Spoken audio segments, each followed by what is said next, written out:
kita bisa bertemu untuk pertama kalinya, walaupun melalui video pembelajaran seperti ini ya. Baik, apa kabar adik-adik semua? Semoga selalu dalam keadaan sehat dan tetap semangat ya untuk belajar. Sebelum memulai pembelajaran pada siang hari ini, mari kita berdoa terlebih dahulu. Berdoa dipersilahkan. Ya, berdoa selesai. Oke, sekarang sudah siap ya untuk memulai pembelajaran. Jadi, pembelajaran pada kesempatan hari ini yaitu mengenai materi protista. Tapi sebelum masuk ke materi, Ibu akan menayangkan fenomena-fenomena yang berkaitan dengan protista. Nah, pernahkah kalian mengetahui bioluminescence atau red tide atau blue tide yang ada di laut? Seperti ini gambarnya. Nah, pernahkah kalian berpikir mengapa laut bisa memandarkan warna keemasan seperti gambar berikut? Nah, fenomena yang lain yaitu pernahkah kalian memakan, pastinya pernah ya, pernah memakan agar-agar. Lalu dari mana sih bahan baku agar-agar itu? Nah, fenomena-fenomena ini berkaitan dengan materi yang akan kita bahas hari ini, yaitu mengenai protista dengan KD-nya yaitu KD 3.6 mengelompokkan protista berdasarkan ciri-ciri umum kelas dan mengaitkan peranannya dalam kehidupan. Adapun indikator pencapaian kompetensi, yang pertama yaitu menentukan ciri-ciri umum dan klasifikasi protista. Yang kedua, menentukan ciri-ciri protista mirip jamur dan protista mirip tumbuhan berdasarkan ciri-ciri umum. Dan yang ketiga yaitu menjelaskan peranan protista mirip jamur dan protista mirip tumbuhan dalam kehidupan. Nah, setelah adik-adik mempelajari materi ini, diharapkan adik-adik dapat mencapai tujuan pembelajaran, yaitu siswa mampu menentukan ciri-ciri umum dan klasifikasi protista, ciri-ciri protista mirip jamur dan protista mirip tumbuhan berdasarkan ciri-ciri umum, serta peranan protista mirip jamur dan protista mirip tumbuhan dalam kehidupan melalui kegiatan pembelajaran dengan metode diskusi dan model pembelajaran discovery learning. Sebelum masuk ke uraian materi, mari kita simak beberapa pertanyaan berikut. Yang pertama, apa saja ciri-ciri umum protista? Yang kedua, apa alasan yang menyebabkan protista dipisahkan dari kingdom Animalia, Plantae, dan Fungi? Yang ketiga, apa alasan protista mirip jamur tidak dimasukkan ke dalam kelompok jamur? Serta yang keempat, apa alasan Chrysophyta disebut juga dengan alga piram? Nah, untuk menjawab pertanyaan-pertanyaan ini, adik-adik bisa mencarinya melalui buku ataupun melihat video pembelajaran penjelasan materi yang akan Ibu jelaskan berikut.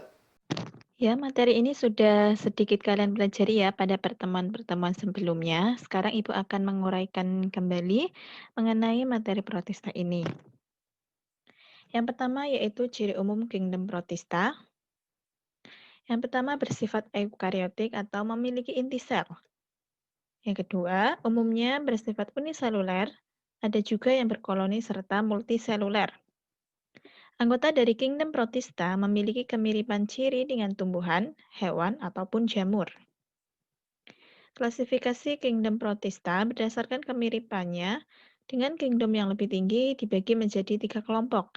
Yang pertama yaitu protista mirip jamur, yang kedua protista mirip tumbuhan atau alga, dan yang ketiga protista mirip hewan atau protozoa.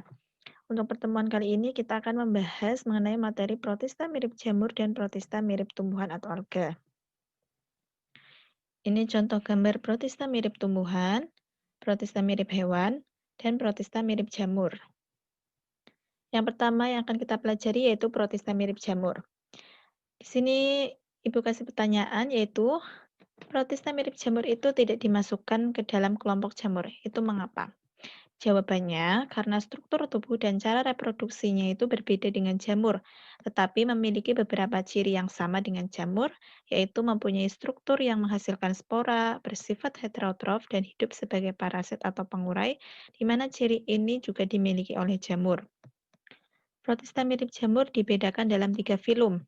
Yang pertama ada Myxomycota atau jamur lendir plasmodial, dengan ciri yaitu seperti hewan dan jamur, di mana fase vegetatif berupa massa sitoplasma yang telanjang atau plasmodium dan multinukleat seperti sifat amuba, tetapi pada stadium badan buahnya ini seperti jamur.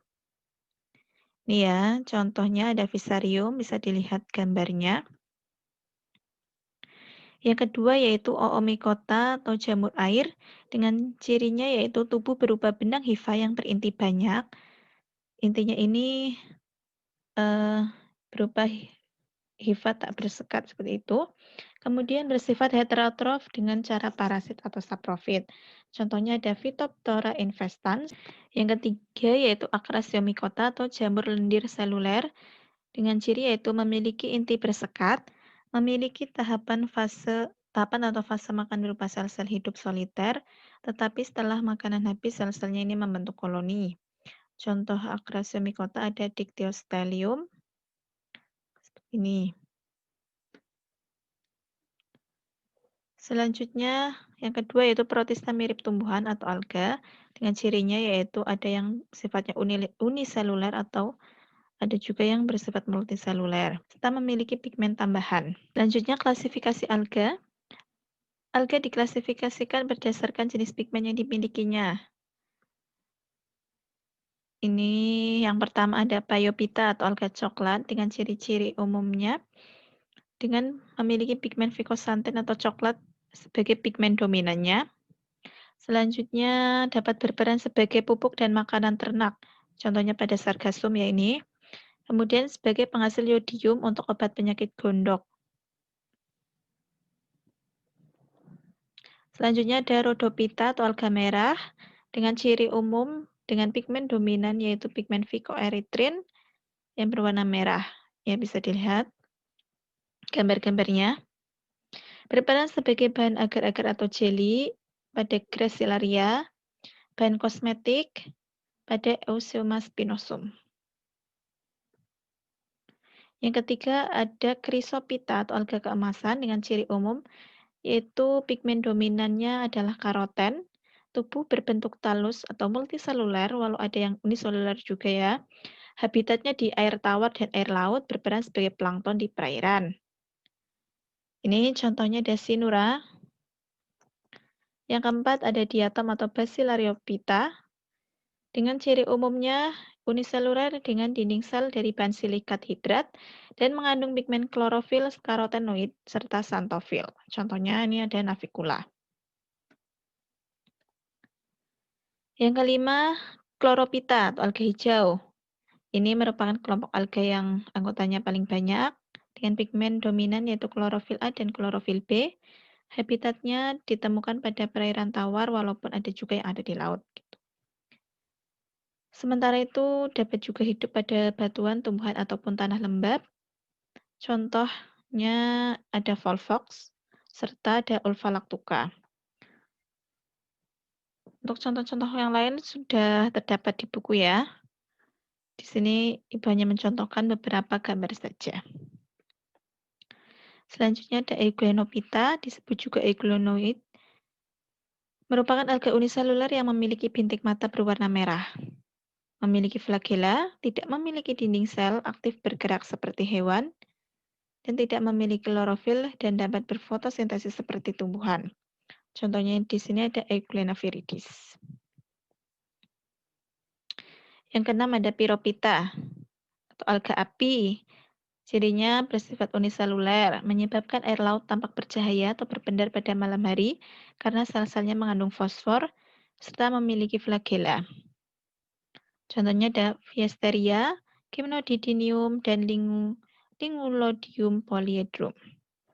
Iya, tadi pada awal pembelajaran Ibu sudah menyampaikan fenomena-fenomena terkait dengan protista. Ada tadi mengenai fenomena bioluminescence berupa blue tide atau red tide dengan munculnya atau tampaknya pendaran cahaya pada air laut.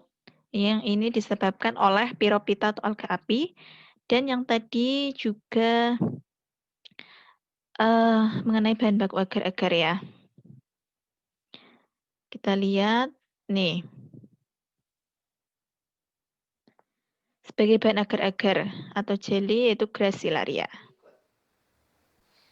Setelah mencari jawaban melalui buku ataupun menyimak video pembelajaran penjelasan materi yang telah Ibu jelaskan tadi, kalian pasti sudah menemukan jawabannya ya.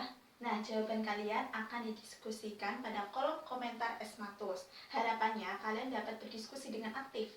Kenapa harus seperti itu? Karena keaktifan kalian akan ibu nilai juga. Pertemuan selanjutnya kita akan membahas mengenai protista mirip hewan.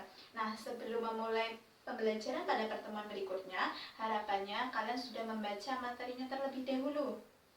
Nah, selanjutnya setelah pembelajaran pada pertemuan ini berakhir, kalian harus mengerjakan post-test berupa pilihan ganda yang ada di menu tugas Esmatus dan batas waktu pengerjaannya yaitu pukul 22.00 nanti malam ya. Nah, setelah jam itu akan Ibu tutup dan kalian tidak bisa mengerjakan kembali.